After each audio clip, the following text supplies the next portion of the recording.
목회를 하다 보면 추천서를 써줘야 하는 때가 종종 있습니다.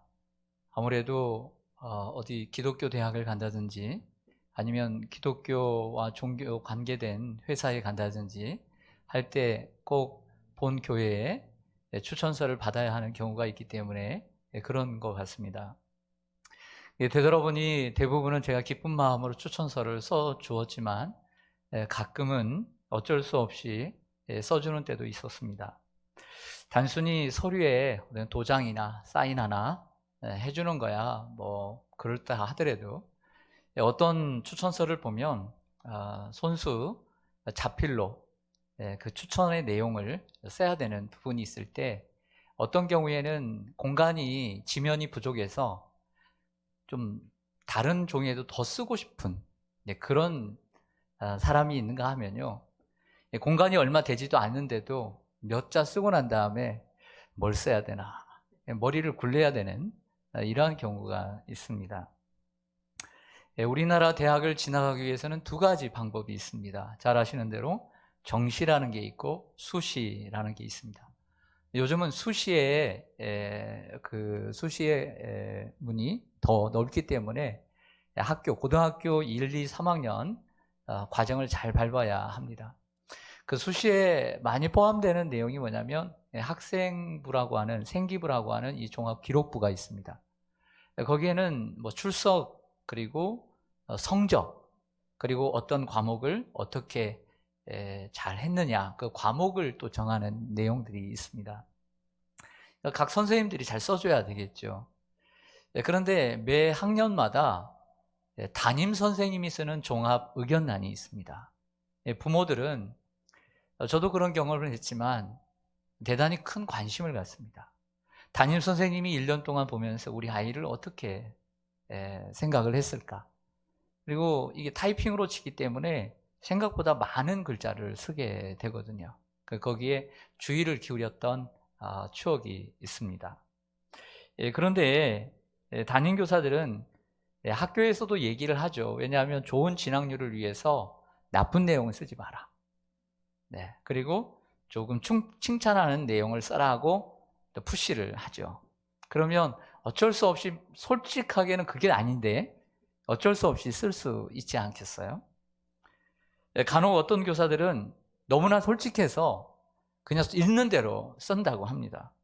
그러면 학부모들이 나중에 반발을 하거나 나중에는 소송을 제기하는 경우도 인터넷을 통해서 보았습니다.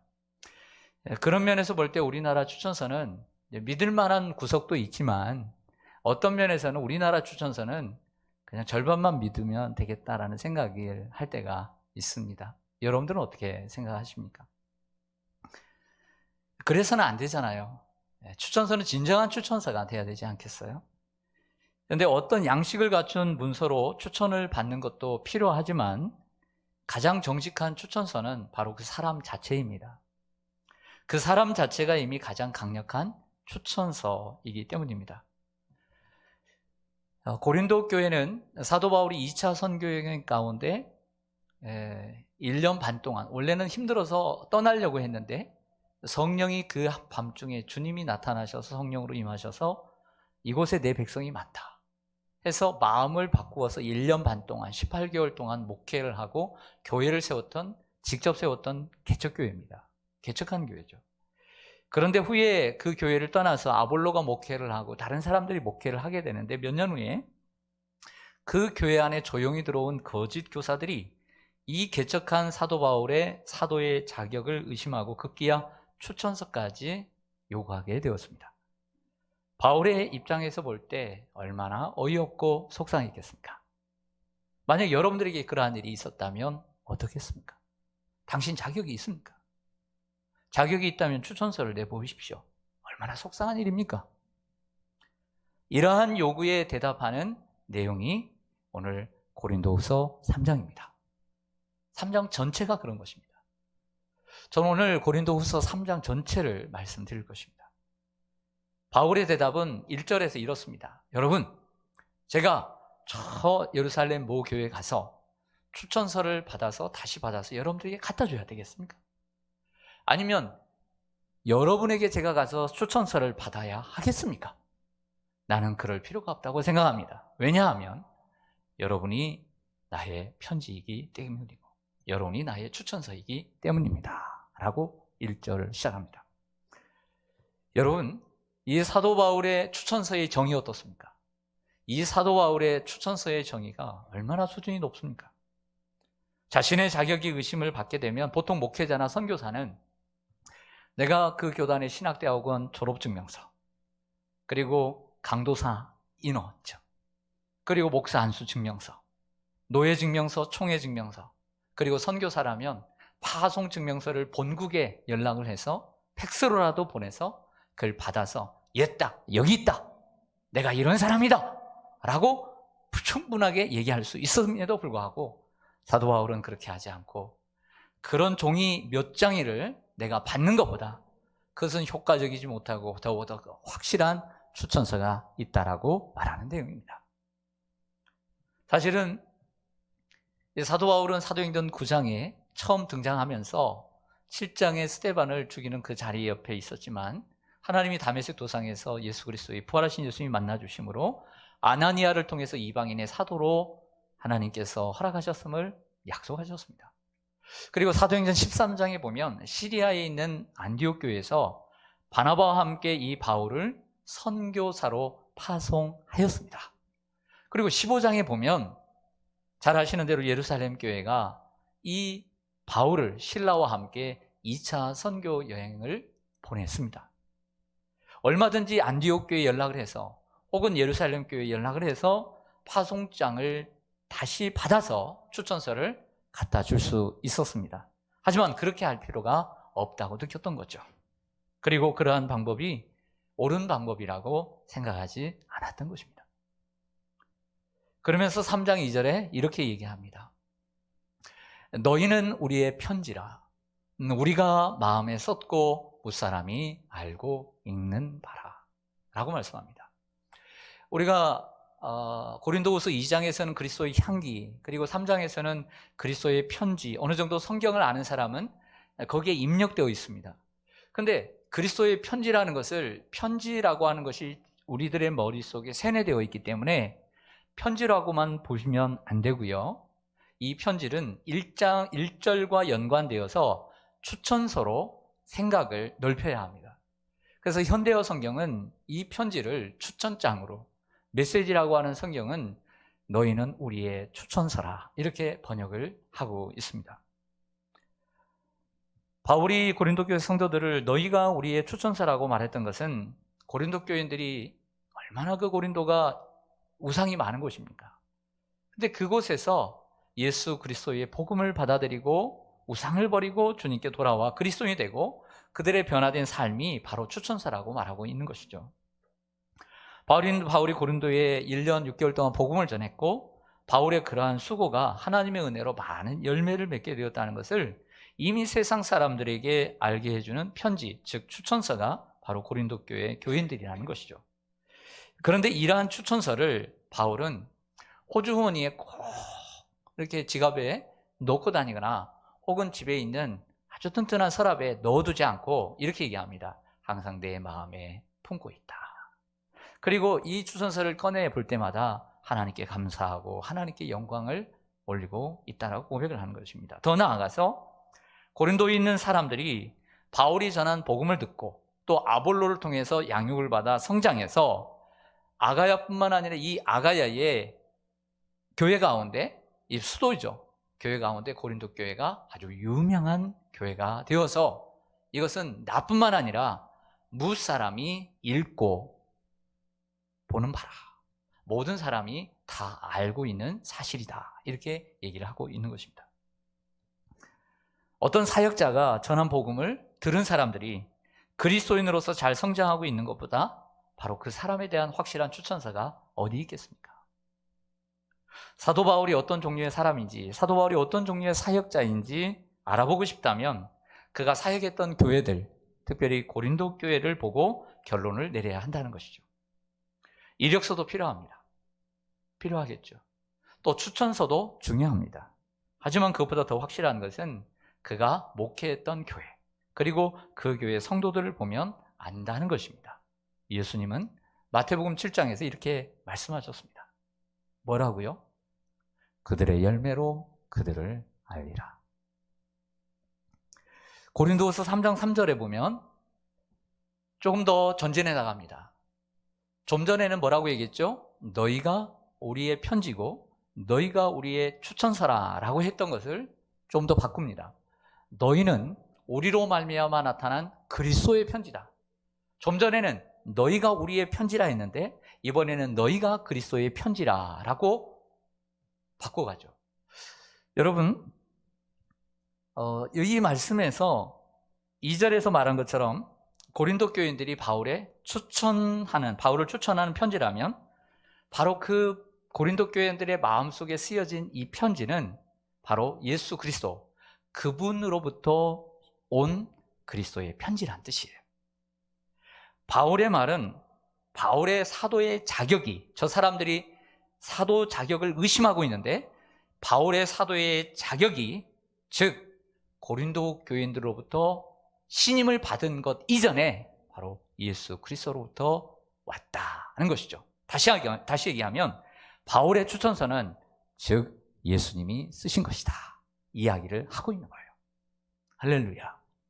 이것이 예루살렘 교회와 안디옥 교회에 가서 추천서 하나 받아보는 것보다 더욱더 확실한 이러한 증명이라고 할 수 있는 거죠. 지난주에 배웠던 고린도후서 2장 그리스도의 향기, 예수님의 향기를 나타내는 우리가 삶을 살아야 된다고 말씀드렸습니다. 고린도 교회에 와서 바울은 갈등이 있었고 그리고 서로 주고받은 상처가 있었고 그 상처를 회복하는 가운데 고린도후서가 쓰여져 있습니다. 고린도 교회 성도들이 과거의 부끄러운 상처를 치유받고 회복하여 승리의식으로 돌아가도록 그들이야말로 그리스도의 향기라고 말하며 그들에게 자긍심을 심어주었습니다. 특별히 게선 장군이 로마의 시내를 지나면서 게선 행렬 가운데 그 게선 장군과 그 승리한 군인들을 축하하기 위해서 향을 들고 향을 뿌려서 그 냄새를 냈던 것처럼 고린도 교회 성도들이야말로 예수님과 함께 승리자가 되어 정말 승리의 노래를 부르고 있는 멋진 모습을 갖게 해 주었던 것이죠. 그리고 오늘 고린도후서 3장에서는 그리스도의 향기라는 단어를 넘어 그리스도의 편지라는 표현을 통해서 그들의 영적인 자존감과 자화상, 정체성을 더욱더 심어주고 있습니다. 고린도 교회 성도들에게 하나님께서 보내신 그리스도의 편지라고 그들 자신을 보여주고 있는 것이죠. 성도 여러분, 지난주에 말씀드린 것처럼 우리는 고린도후서 2장을 생각할 때 우리가 예수님의 향기라는 것, 즉 하나님께 내가 지금껏 받은 은혜를 어떻게든지 삶을 통해서 나타내야 되는 향기가 되어야 함을 배웠습니다. 사도 바울은 드로아에 도착해 복음의 문이 열렸지만 만나지 못하는 드로아에 대한 걱정 그리고 고린도 교회에 대한 반응 때문에 그 인간의 연약함 속에서 드로아를 포기하고 마게도냐로 갔지만 그 속에서도 그는 이렇게 노래합니다. 내가 항상 하나님께 감사한다. 하나님의 은혜는 어떻게 나타낼 수 있습니까?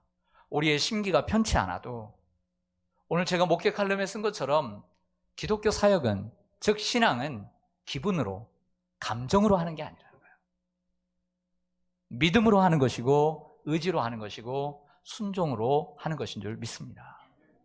그래서 항상 지난주에 제가 따옴표를 했던 것처럼 항상 하나님께 감사하고 그리고 각처에서 하나님께 받은 은혜를 어떻게든지 내가 받은 은사를 통해 헌신을 통해 기도를 통해 삶을 통해 나타내야 하는 것이죠. 또한 여러분은 그리스도의 편지입니다. 복음을 받아들이고 또 우리가 우상을 버리고 예수 그리스도께 돌아와 또 그리스도인이 되었습니다. 그리고 변화된 삶을 통해 여러분이 하나님의 자녀라는 것을 확신하고 또 하나님이 여러분을 선택하시고 또 지금도 하나님이 여러분을 사랑하고 계시고 하나님께서 여러분들을 하나님의 자녀로 불러주셨다는 것을 세상 사람들에게 나타내며 살아야 될 줄로 믿습니다. 책 하나 소개해드립니다. 당신이 메시지다라고 하는 2015년도에 우리나라에서 출간된 책입니다. 이 당신이 메시지다라고 하는 책은 휴스턴에 있는 우드랜드 펠로우십 교회의 담임 목사 부부가 썼습니다. 캐리 슉과 크리스 슉이라고 하는 두 분이 썼습니다.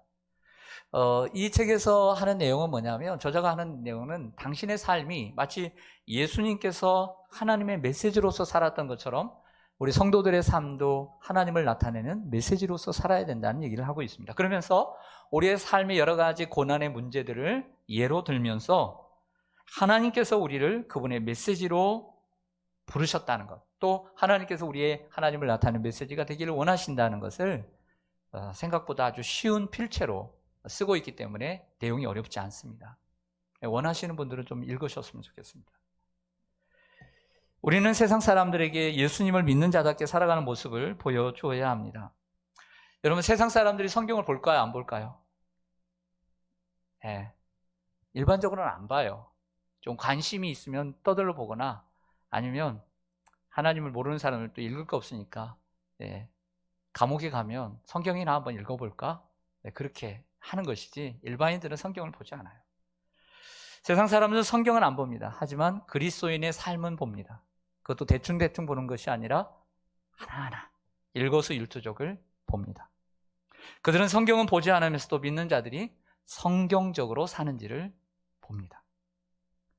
우리가 성경을 가지고 있느냐, 몇 권을 가지고 있느냐, 이것보다 성경대로 살고 있느냐가 더 중요하죠.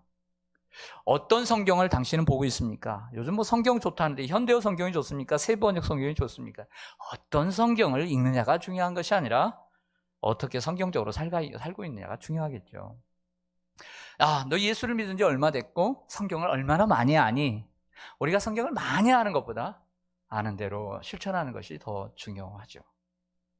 만약에 한국교회와 성도들이 130년의 선교 역사 가운데, 기독교 역사만요, 천주교 빼고 기독교 130년의 역사 가운데 지나서 세상 사람들로부터 우리 한국교회와 그리고 성도들이 신뢰를 받고 있다면, 그것은 성경을 많이 봤기 때문이 아니라, 성경 공부를 많이 했기 때문이 아니라 성경적으로 살고 있기 때문입니다. 반대로 지탄을 받고 있다면, 성경은 아무리 많이 보고 많이 공부를 해도 성경적으로 살고 있지 않기 때문에 비판하는 것이죠. 하나님은 우리에게 대단한 일을 요구하지 않으십니다. 우리의 삶이 하나님의 메시지가 되기를 원하십니다. 오늘 그리스도인들에게 필요한 것은 말이 아니라 삶입니다. 이론이 아니라 실천입니다. 내가 어떻게 사느냐, 그것이 곧 나를 보여주는 것이죠. 내가 누구입니까? 말한다고 되는 게 아니죠. 저와 여러분의 삶을 보면 그 사람이 누군가를 알 수 있는 것이죠. 종이를 참 멋진 필체로, 그리고 멋진 어떤 그 구사력으로 말을 하고 편지를 쓴다고 해서 내가 되는 게 아니죠. 우리의 삶 자체가 난 거죠. 그보다 더 확실한 나를 증명하는 건 없는 거죠. 또한 나의 삶과 나의 말과 나의 생활이 바로 하나님을 나타내는 내가 그리스도인이라는 최고의 증명서죠. 그러므로 우리가 곧 그리스도의 편지이고 추천서입니다. 또한 모든 그리스도인들은 모든 사람들이 읽는 그리스도의 편지입니다. 그러므로 우리는 매일매일 그리스도의 편지를 쓰고 있다고 할 수 있습니다. 오늘 설교에 이제 전반부를 다 마쳤습니다. 이제 후반부는 3절 후반부부터 마지막 18절까지를 제가 전체적으로 요약을 해서 말씀을 드리고자 합니다. 고린도후서 3장 3절을 좀 보시죠.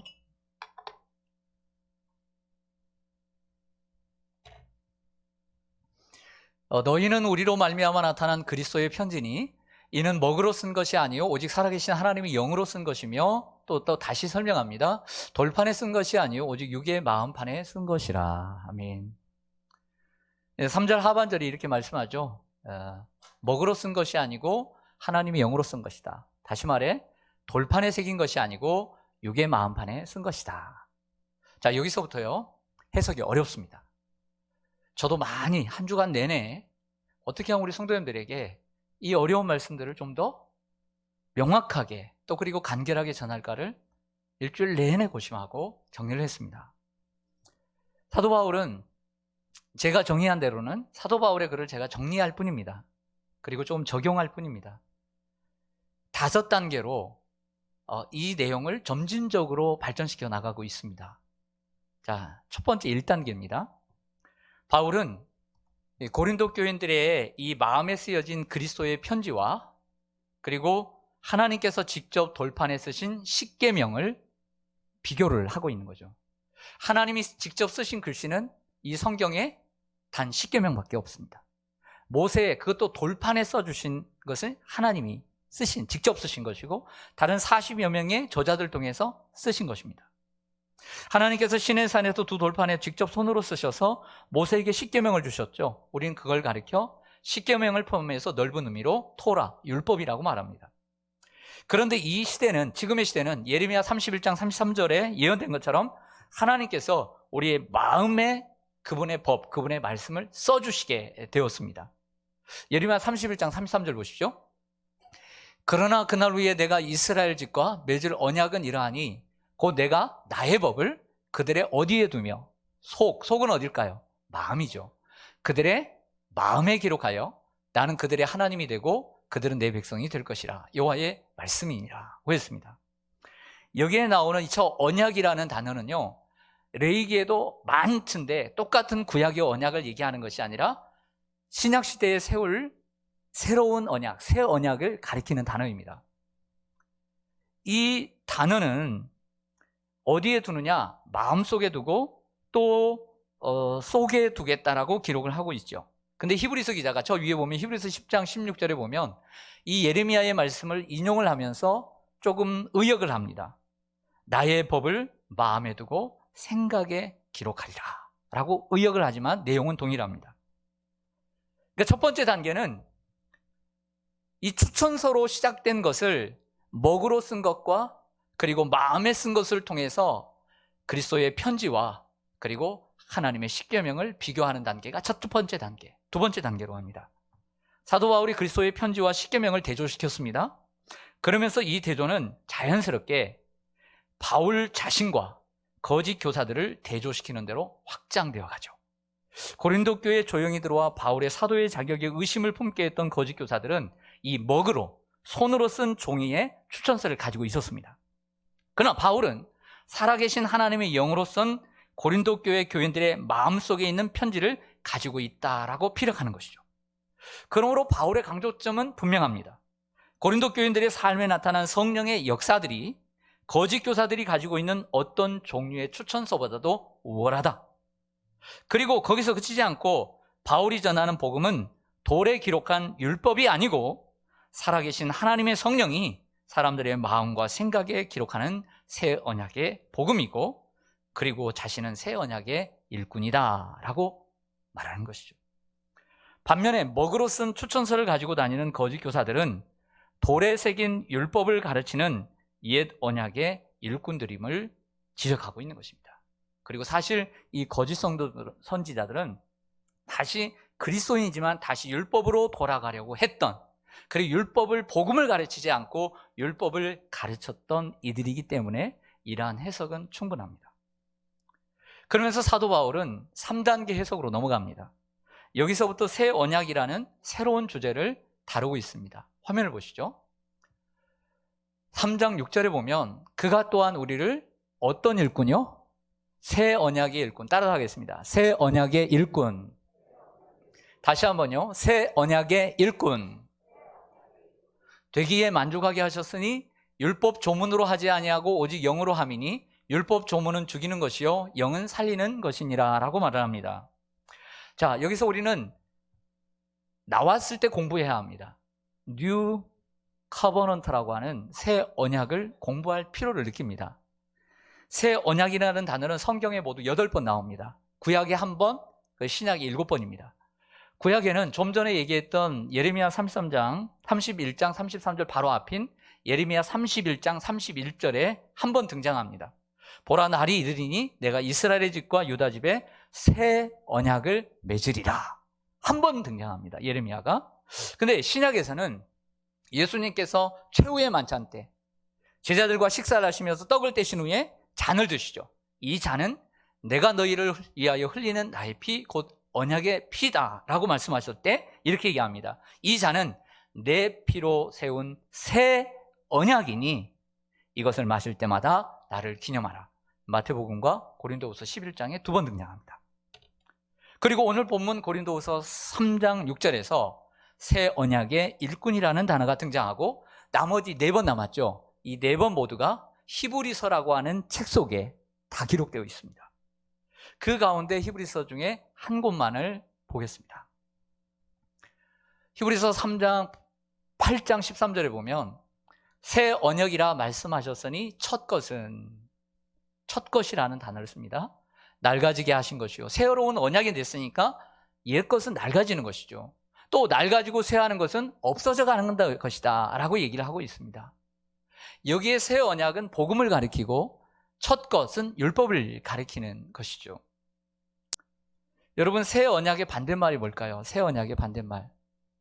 옛날에 제가 동양 타이어표 고무신을 신고 다녔는데 맨날 학교를 1시간씩 걸어 다니고 산에 들로 뛰어다니니까 한 달, 2달 되면 구멍이 나요. 돈도 없던 때. 근데 새로운 신발을 사면 얼마나 좋아요. 그럼 새 신이 있으면 헌신이 있겠죠. 새 옷이 있으면 헌 옷이 있겠죠.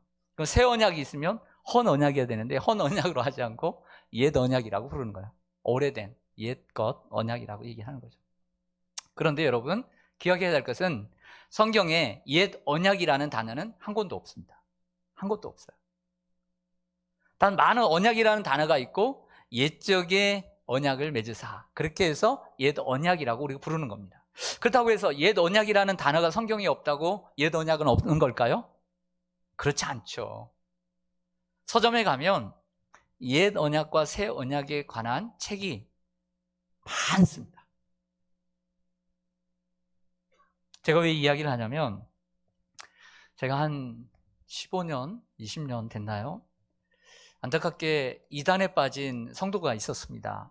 어렵게 전도가 되어서 열심히 주의 일을 하는 집사님이 됐는데 어느 때부터 태도가 달라지고 눈길이 달라지고 그리고 말하는 것이 비판적으로 바뀌면서 이상하다 했는데 유명하진 않는 이단에 빠진 거예요. 그래서 난생 처음 들어보는 이단에 빠져서 그리고 알아보고 만났습니다. 그리고 그 가정에 가서 그 이단의 중진급 되는 강사와 함께 앉아서 토론을 벌였습니다. 당신이 얘기하는 것이 뭐요? 제가 목사 때인지 전도사 때인지 가서 단판을 짓겠다고 갔습니다. 그러면서 이런 얘기를 들었습니다.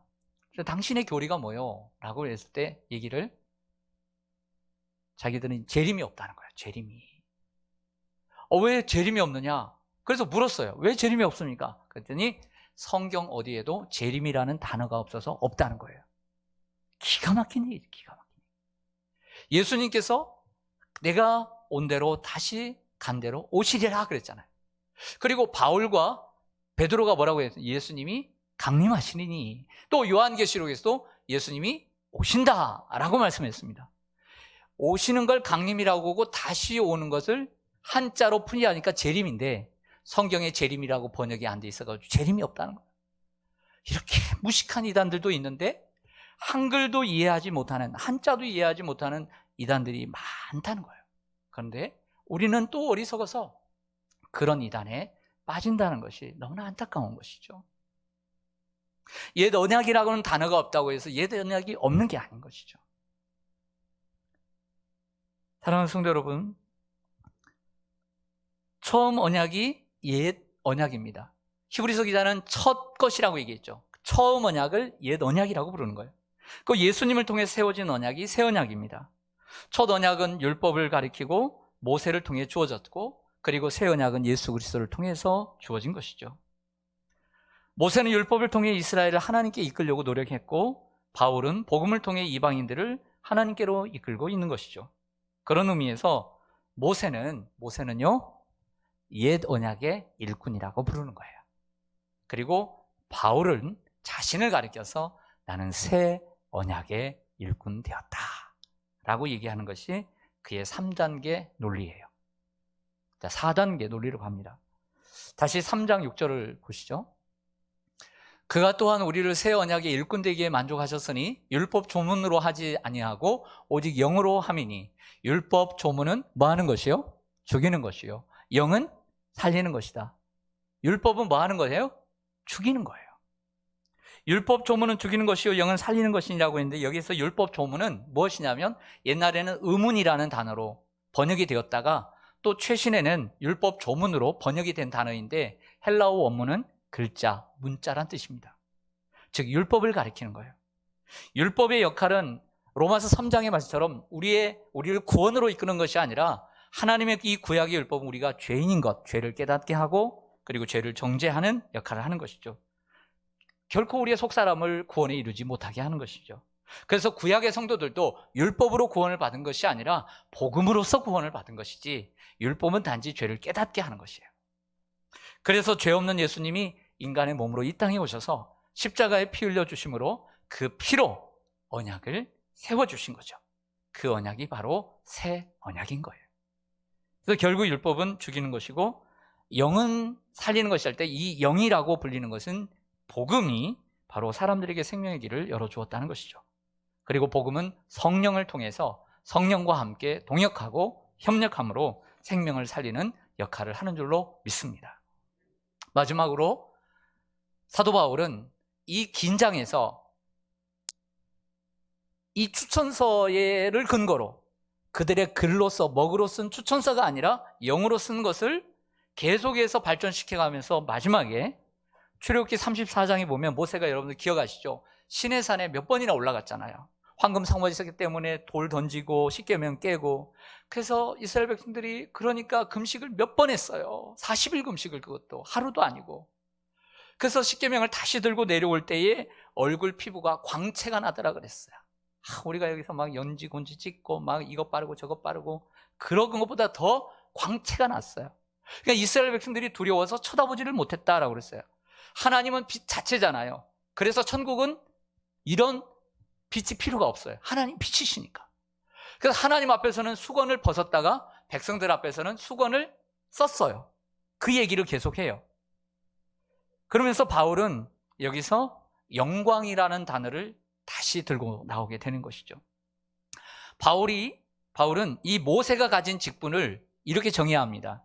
모세가 가진 직분은 율법의 직분이고 율법 조문의 직분이고 정죄의 직분이다. 그런데 나 자신이 가지고 있는 직분은 살리는 영의 직분이고 의의 직분이라고 구별을 하면서, 정죄의 직분도 모세를 무시하는 게 아니라 모세가 가지고 있는 율법의 직분도 영광이 있는데, 사람을 살리는 영의 직분, 의의 직분, 이 복음을 전하는 새 언약의 일꾼인 이 복음의 영광은 얼마나 더 찬란하고 얼마나 더 귀하겠느냐, 이렇게 말하는 것입니다.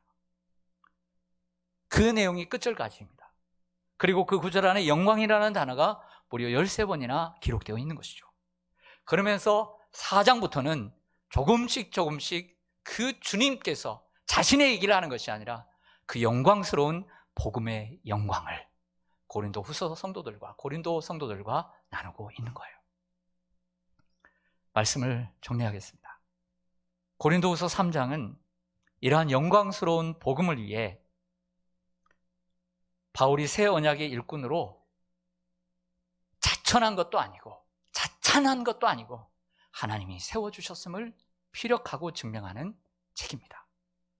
저 또한 이 고린도후서 13장을 준비하고 공부하고 설교를 준비하면서 나 또한 바울의 뒤를 따라 영광스러운 복음을 위해 새 언약의 일꾼으로 부름받았음을 다시 한번 인식하고 다시 한번 확신하며 다시 한번 체험할 수 있는 소중한 한 주였습니다. 그리고 바울과 저뿐만 아니라 모든 사람을 하나님께 제사장으로 불러서 어두운 데 있는 자들을 밝은 빛으로 인도할 제사장으로 삼으신 바로 여러분 또한 이 영광스러운 복음을 위해 새 언약의 일꾼으로 부름받은 하나님의 귀한 일꾼들인 줄 확신합니다. 이 영광스러운 복음을 위해 새 언약의 일꾼으로 부름받아 사역을 하면, 주의를 하다 보면, 주님을 섬기다 보면 사도 바울 같은 어려운 난관과 위기를 부닥치게 된다는 거죠. 또한 그 자격을 의심하면서 네가 성도냐? 네가 목사냐? 네가 자격이 있다고 생각하니? 라고 할 때마다 우리를 넘어뜨리는 일이 생길지라도 하나님이 여러분을 새 언약의 일꾼으로 세우셨음을 말씀을 통해 다시 한번 확신하고 그리고 전진하며 나가는 저와 여러분 되시기를 주님의 이름으로 간절히 축원합니다. 아멘. 기도하겠습니다.